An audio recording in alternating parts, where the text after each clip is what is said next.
Muy buenas tardes amigos, bienvenidos a Sin Límite en esta jornada de día martes 3 de octubre del 2017 en el programa número 29 de Sin Límites de esta edición 2017. Saludamos cordialmente a la gente que nos sigue en sus hogares, también a quienes nos ven a través de nuestra página de internet canal4jujuy.com.ar. Nosotros vamos a hacer una pequeña pausa, vamos a presentar anunciantes. Cuando volvamos vamos a estar con el comentario de la semana. Fue de noticia el día viernes, cuando de repente estalló la noticia de que se había decidido en la Cámara de Apelaciones que Milagros Sala tendría que volver, revocando la sentencia de los doctores Pablo Pullen Germano, debía volver, ¿no es cierto?, a la cárcel de Alto Comedero. Esto generó impacto, evidentemente, explotó por todos los canales de noticias, por los diarios, la Comisión de Derechos Humanos. Volvemos a la misma perorata. La realidad es de que en algún momento, cuando se había dado de la apelación interpuesta por parte de del fiscal Diego Kusel, se exponía en la misma que no se daban las causales para que Milagros Sala, ¿no es cierto?, pueda ir a una prisión domiciliaria. El hecho era la cautelar interpuesta por la Comisión Interamericana de Derechos Humanos, lo cual fue el tema interpretativo por los jueces, digamos, para darle esta prisión domiciliaria, que muchos las consideraban un privilegio, digamos, contra otros presos, digamos, que no podían gozar de lo mismo. Lo cierto que cuando uno analiza la resolución del Tribunal de Apelaciones de los doctores, la doctora Perla Portal de Albicete, el doctor Hugo Pabloni, que es el que presidía, y el doctor Carlos Catán, la realidad es que se encargan en el mismo de tocar dos temas específicos. Por un lado, hacer hincapié en que las resoluciones o las recomendaciones de la Comisión Interamericana de Derechos Humanos no son de carácter obligatorio para los tribunales, ¿sí? En esto usan inclusive alguna jurisprudencia de la Corte Suprema de Justicia de la Nación que le había advertido que estos organismos de derechos humanos, estas recomendaciones que hacen, no pueden modificar fallos preexistentes, etcétera, etcétera. Así que, por un lado, en una gran parte, digamos, del aspecto resolutivo de lo que se conoció el día viernes, se habla de este tema, de la no obligatoriedad de acatar textualmente las recomendaciones que hace la Comisión Interamericana de Derechos Humanos. Dicho esto, digamos, lo que se encarga la resolución con posterioridad es justificar desde un aspecto netamente jurídico, ¿no es cierto?, y no pragmático de las cosas que ven, porque se habló que tenía que ver con las provocaciones de Milagros Sala a los gendarmes, con las visitas, con el uso de telefonía, con las notas que daba, y nada de esto tiene ni siquiera un pequeño párrafo en la resolución de la justicia, porque nada de esto tiene que ver. La situación ha sido netamente jurídico y está encuadrada en las causales que dice la propia ley para poder gozar del beneficio de la prisión domiciliaria. O sea, enfermedades donde la prisión puede llegar a complicar, ¿no es cierto?, la prosecución de un tratamiento, puede ser una de las causales. La otra es algún tipo de enfermedad terminal, digamos, donde no hay ningún tipo de posibilidad de cura en esto y termina siendo contraproducente su estadía en esto, o termina la estadía en una cárcel acelerando esta situación, es otra de las causales que se puede dar. El tema de tener algún tipo de discapacidad, que el hecho de estar, ¿no es cierto?, en prisión pueda generar algún tipo de complicación mayor todavía a la ya existente con este tipo de discapacidad. Ser una persona mayor de 70 años es otra de las causales. Estar embarazada no es situaciones que Milagros Sala pueda comprobar, digamos, que tiene. O ser madre de algún niño menor de 5 años o con algún tipo de discapacidad donde se corre este límite, donde no existe este límite de edad, ¿sí? Ninguna de estas causales está. Por ahí se habló siempre del riesgo de vida que podía llegar a tener Milagros Sala, que su integridad física estuvo en riesgo permanentemente, ¿no es cierto? Y la realidad es que nunca esto se pudo comprobar. Se habló de algún tipo de enfermedad, vinieron peritos de nación, fue revisada por una multiplicidad de médicos, nunca se pudo detectar o comprobar ningún tipo de problema de salud en Milagros Sala. La misma Comisión Interamericana de Derechos Humanos, cuando visitó la provincia de Jujuy, en ningún momento hizo hincapié en condiciones, ¿no es cierto?, que puedan ser extremas o consideradas que sean violatorias a los derechos humanos. Es más, creo que está absolutamente claro de que Milagros Salas gozaba en el penal de Alto Comedero de una situación de absoluto privilegio. Hemos visto fotos del lugar donde está, ¿no es cierto?, detenida, y no tenga usted ninguna duda que el sistema carcelario argentino, con la cantidad de deficiencias que tiene, Milagros Salas es una privilegiada en la forma en que está. Es más, la seguridad... Creo que está absolutamente claro que si hay alguien que le preocupa la seguridad de Milagros Salas es al propio gobierno de la provincia. Creo que si hay alguien que preferiría tenerla afuera, digamos, en materia de seguridad estamos hablando, es el propio gobierno, porque que le suceda algo a Milagros Salas dentro de la cárcel, de alguna manera sería un hecatombe en todos los lugares, digamos, y le daría pie a mucho de lo que sostuvieron esto. Así que creo que si vuelve Milagros Salas hoy a estar detenida, va a ser para el gobierno un grave compromiso de brindarle toda la protección necesaria para que no le pase absolutamente nada. Ahora, ¿cómo sigue esto? Y bueno, esta norma, cuando estamos hablando de la libertad de las personas, si bien es cierto, no podemos predecir qué va a resolver la justicia en este caso, lo que sí podemos decir es que ya lo anticiparon los abogados de Milagros Salas, que van a apelar la medida, tienen 15 días para apelar. Esta apelación va a ir a un tribunal de alzada, tribunal de casación, superior tribunal de justicia, bueno, va a resolverse en una instancia superior. Nosotros no podemos establecer qué va a decir la instancia superior. Lo que sí creemos es que cuando se plantee este recurso, la Cámara que resolvió esto y tenga que habilitar, ¿no es cierto?, el recurso de alzada, la Cámara va a resolver de alguna manera con efecto suspensivo, o sea, no va a efectivizar el traslado de Milagros Salas. Estamos hablando de la libertad de las personas, creo que va a ser un criterio mucho más amplio en esto, pero se va a resolver en una instancia superior, que es lo que pasa, digamos, no parece... En todo el análisis que uno hace, no parece haber ningún elemento para que la resolución que se tome notado sea contraria a la que ha tomado la Cámara. La sensación que da es lo que siempre hemos manifestado: no hay motivo para que Milagros Salas tenga una prisión domiciliaria. Pero bueno, esto se va a resolver en el marco de la justicia, ha sido noticia en la semana y ha impactado, de todas maneras, sobremanera, ha impactado el día viernes la noticia. Un pequeño comentario quiero hacer de lo que sucedió en el Colegio Nacional Buenos Aires con la toma. Si bien es cierto, la toma fue hace 20 días, digamos, la realidad es que explotó la situación del abuso sexual de una menor de 14 años, explotó al final, digamos. Este abuso se produjo en el primer día de la toma, pero no se conoció hasta acá, se mantuvo en silencio, increíblemente se mantuvo en silencio y se conoció con posterioridad. Lo que es peor, se conoció con justificaciones desde el centro de estudiantes, desde la propia dirección del colegio, que realmente son aberrantes, digamos, porque este tipo de cosas que se pretendan tapar o justificar, cuesta creerlo, la verdad. Pero abre una serie de interrogantes, ¿no? Porque uno puede decir desde lo gracioso, te parece ser que se mantiene quieto porque no se quiere estigmatizar a los estudiantes que forman parte de esta protesta. Algunos decían no se quiere criminalizar la protesta estudiantil. Lo podemos tomar medio en broma, pero la verdad es que de broma no tiene nada. Y yo quiero hacer un par de preguntas que a mí personalmente no me cierra por ningún lado. Número uno es, los padres no habían hecho la denuncia, recién la han interpuesto en el día de ayer a la denuncia, ¿sí? Esto lo hicieron en la Unidad Fiscal Especializada en Violencia contra las Mujeres. Esto fue recién en el día de ayer. Después de 14 días de sucedido esto, si usted entiende la actitud de los padres, que alguien la explique. Yo personalmente no la puedo entender. Número uno. Número dos, si esto era noticia en todos lados, la comentábamos todo, no hay ningún fiscal que actúe de oficio. Hace falta la denuncia de un padre, digamos, y si el padre no hace la denuncia, ¿es un delito que queda impune? ¿Por qué? Si se conoce el delito.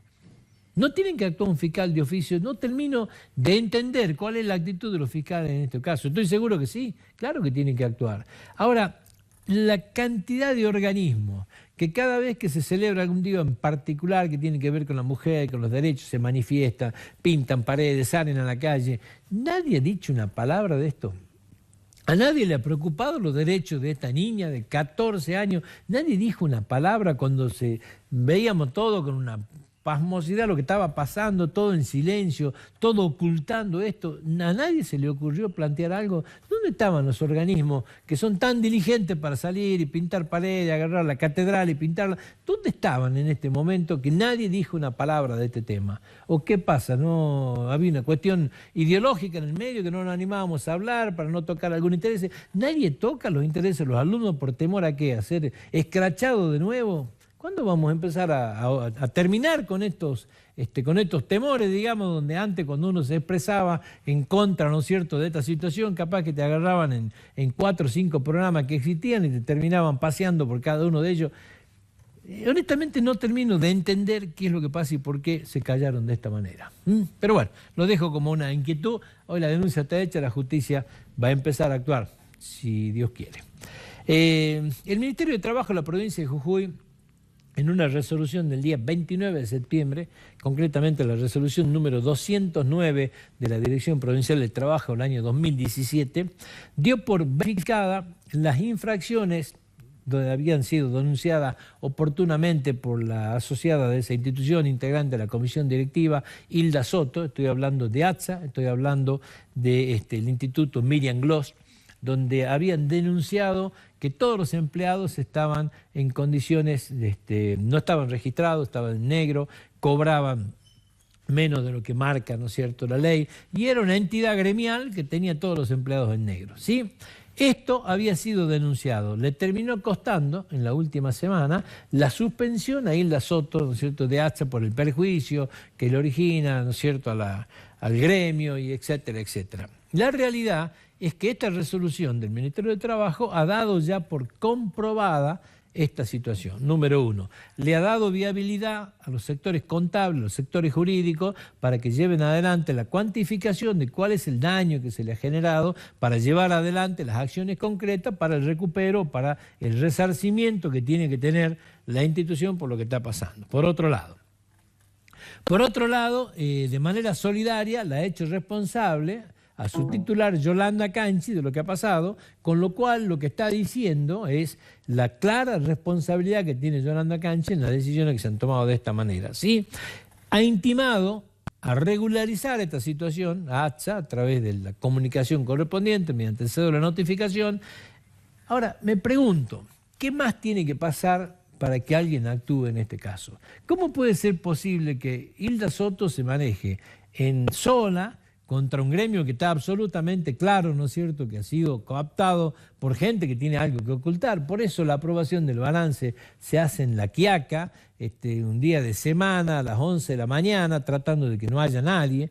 Claro, cuando Hilda Soto denuncia que todos los ingresos y los egresos del Instituto Miriam Gloss no están en el balance, yo tuve el balance acá, lo mostramos en este programa, y no se encuentra en ningún apartado que diga, y hay un balance que está auditado que dice que reflejan razonablemente la situación patrimonial. Evidentemente que no podemos encontrar ante un balance falso, o no podríamos encontrar también ante una situación de un delito concreto, porque nadie da una explicación de por qué. Y cuando una afiliada la pide, ¿qué es lo que hacemos? La echamos, la sacamos. Está claramente demostrado, y lo hemos denunciado acá hace mucho tiempo, que tampoco los alumnos que en su momento estudiaban carrera, no la de enfermería, que reitero, es algo que la están dando, y la están dando evidentemente bien. Es más, hay noticias, ayer creo que salieron los diarios, hoy no recuerdo bien, de premios que han recibido enfermeras egresadas de este instituto, lo cual evidentemente está bien. Lo que está absolutamente claro, que había carreras que se estaba dando, tecnicaturas que no tenían las autorizaciones correspondientes ni del Ministerio de Educación y menos del Ministerio de Salud. Entonces, toda esta serie de irregularidades, nadie parece actuar. Hilda Soto está separada. Ahora reitero, no corresponde que la Oficina Anticorrupción, no corresponde que algún fiscal se interiorice de esto ante lo que estamos hablando.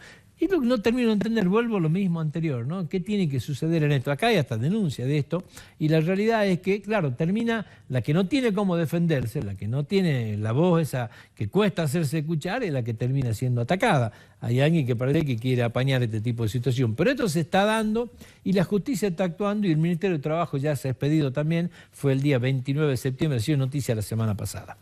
El 6 de octubre... está arrancando el Parque Solar en la zona de Cauchari, Cauchari 1, Cauchari 2 y Cauchari 3. este sueño, digamos, que parecía tan pero tan lejano, empieza a ser realidad, digamos. Ha tenido infinidad de etapas, ¿no es cierto?, desde la participación de la licitación para que el gobierno le otorgue los 300 megavatios, digamos, a la provincia de Jujuy para llevar adelante este proyecto, desde la decisión política firme de hacerlo con el 100% de participación de capitales jujeños, digamos, en este caso del gobierno de la provincia de Jujuy, a través de GEMSE, desde la decisión de la emisión de un bono que hubo que pasar por la legislatura para aprobar la emisión de este bono verde y generó una serie de conjeturas y de ataques, porque bueno, del endeudamiento más, lo cual no era un momento político, no es la situación de Jujuy la ideal para salir a buscar endeudamiento, pero por ahí el empecinamiento de Gerardo Morales creo que ha hecho de salir, de buscar y de obtener los resultados que ha obtenido con este bono verde, digamos, de que empezar a conocer un poco lo que significa este proyecto, de lo que puede llegar a ser la magnitud de 600 hectáreas de paneles solares, de lo que puede llegar a significar meter desde China 1.200.000 paneles solares que tienen que venir, cuando uno empieza a ver la cantidad de camiones que hacen falta para trasladar esto y se pone a pensar que van a tener que entrar 40 camiones diarios, cuando uno empieza a ver la magnitud de este proyecto, que puede realmente cambiar el paradigma de la producción en la provincia de Jujuy, sinceramente creo que nos da un entusiasmo muy, pero muy grande. Ese día está ahora, el 6 de octubre, se va a hacer como el lanzamiento oficial. Si uno va a la zona de Cauchari, claro, ya hay obra incesante, se está haciendo toda una parte de obra civil, ya hay mucha obra para ver, sin lugar a ninguna duda, pero es como que el 6 de octubre va a ser el lanzamiento oficial. Un lanzamiento oficial que, por lo que se conoce oficialmente, valga la redundancia, va a estar presente Marcos Peña como jefe de gabinete. También, por lo que pude conversar hoy con gente, ¿no es cierto?, va a estar presente otros ministros, como el ministro Bergman, por ejemplo, de Medio Ambiente, va a estar también posiblemente Caputo, quien tuvo una acción decidida, digamos, en lo que es el ministro de Finanzas, en lo que ha significado, ¿no es cierto?, la posibilidad de Jujuy de salir a endeudarse en los mercados de capitales, tuvo también su participación. Va a estar Rogelio Frigerio también, por lo que se pudo conocer. La realidad es que para Jujuy va a ser un día muy, pero muy especial, porque se va a arrancar con un sueño muy grande que, reitero, va a cambiar mucho de los conceptos de lo que es, ¿no es cierto?, la obra en este sentido. Nos hemos acostumbrado a que antes nos endeudábamos para pagar sueldo, hoy nos estamos endeudando para devolver con la misma plata con la cual se va a hacer el proyecto, un proyecto que cuando uno hace los números de 300 megavatios, entre el valor de que se ha licitado el mega de $60 y entre lo que puede llegar a significar la cantidad de horas superior a las 3.200, las horas luz que tenemos nosotros certificadas en este lugar, nos permiten proyectar un ingreso de 56 millones de dólares. Bueno, podemos empezar a soñar con un montón de cosas. La realidad, ¿sabe cuál es? El 6 de octubre se hace el lanzamiento oficial, el mes de mayo es el mes de desafío para empezar a poner los primeros megavatios en la red interconectada, ¿no es cierto?, que empiece a funcionar la planta. O sea, no estamos hablando de proyectos para 5 años para adelante, estamos hablando de algo que, si Dios quiere, dentro de 8 meses, 7 meses, podemos llegar a tenemos que empezar a ver resultados. Tal vez sea un poco más, por supuesto, porque venimos un par de meses atrasados, tenía que haber arrancado ya, pero bueno, no será mayo, será junio. La realidad es que esto es empieza a tomar visibilidad en la provincia de Jujuy, y de ahí en más la proyección a que no sean 300, sean 1.500, un poco más, también no hay mucho tiempo, digamos. Así que empieza una gran ilusión para todos los jujeños, va a ser el 6 de octubre. También hoy está visitando la provincia Patricia Bullrich, ministra de Seguridad. No tiene que ver con cosas de la capital, más bien tienen que ver con cosas de la frontera norte de la provincia de Jujuy. Estamos hablando de la ciudad de La Quiaca, donde por un lado va a inaugurar un centro de monitoreo local, digamos, con 25 cámaras integradas con fibra óptica, algo muy importante, digamos, y hasta le diría que muy original, porque bueno, quisiéramos tenerlo también acá, que hemos visto las deficiencias que tenemos con las cámaras, pero que también la vamos a tener, ya va a llegar con seguridad. Inaugurando esto por un lado, pero por otro lado, inaugurando algo mucho más importante que tiene que ver con un centro de monitoreo de frontera, que tiene que ver con una inversión grande, que tiene que ver con la lucha contra la droga.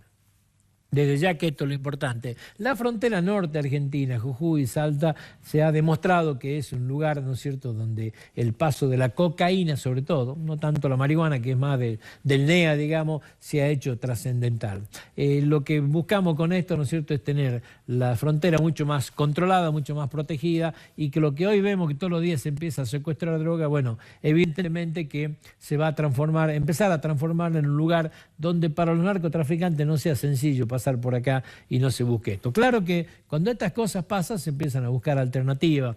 Esta semana también hemos leído algunos informes que tienen que ver con la Ruta 40, una ruta que en algún momento se habló de transformarla en la 66 de Estados Unidos, de asfaltarla. La realidad es que eso está muy lejos, pero que hoy, por la cantidad de cosas que se van secuestrando, está claramente demostrado que los narcos o los de transporte ilegal buscan esta zona también ahora por la cantidad de secuestros que tienen sobre la ruta 9 y 34, que hoy están fuertemente controladas. Cuando sucede esto, los controles, el narcotráfico se adapta. Estos son como las cucarachas, se adaptan enseguida, empiezan a buscar en dónde. Y lamentablemente parece ser que es la zona de la ruta 40, Cafayate, Valles Calchaquíes, hubo muchísimos secuestros en los días anteriores, ¿sí? Estamos hablando de más de 500 kilos de cocaína, estamos hablando de marihuana, estamos hablando de más de 50 millones de pesos en mercadería, que también ha sido parada en esta zona, bueno, de hoja de coca, que siempre volvemos a lo mismo. La realidad es que hubo en los últimos 3 meses operativos en la Ruta 40 que están indicando que es uno de los lugares que los narcos lo están empezando a elegir.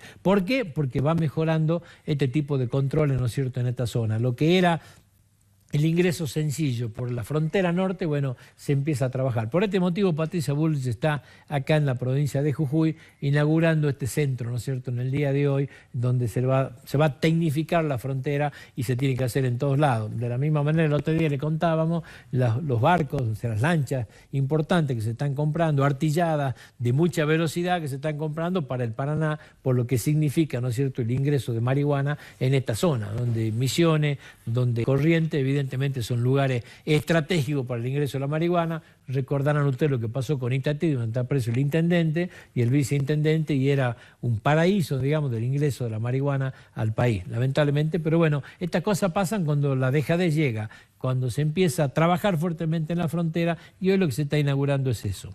Y un pequeño comentario quiero hacer, porque hoy se sentó en el banquillo los acusados Amado Vudú. La semana pasada se sentó Julio Devido.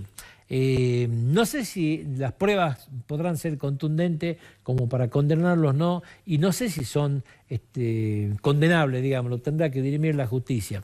Sí creo que lo que queda claro es que es necesario que quienes tengan actitudes de este tipo, la justicia pueda actuar y se pueda llegar a esta situación. El hecho de que a menos de 2 años de haber finalizado un gobierno, un vicepresidente esté sentado en un juicio oral y público, o una persona como Julio Devido, que fue ministro 12 años, debe haber sido una de las personas más influyentes, o por lo menos la persona que más plata manejó en los últimos 12 años en la República Argentina, esté sentado en un juicio oral y público rindiendo cuenta, creo que es el hecho destacable. De ahí en más será la justicia la que condene o no condene, la que pueda probar los delitos si estos delitos existen. Pero lo que empieza a cambiar un poco la Argentina es esto, ¿sí? Donde había y hay abogados que se encargan de interponer cantidad de recursos para que la justicia nunca llegue. Y hoy hay una justicia que empieza a rechazarlo con celeridad, y a pesar de todo lo que hicieron, está sentado hoy Amado Vudú y Julio Devido ante una Cámara que lo está juzgando. Esto me parece que es el hecho destacable. Que salga de este juicio será motivo de otro análisis o tal vez motivo de otro programa. Nosotros nos vamos a la pausa.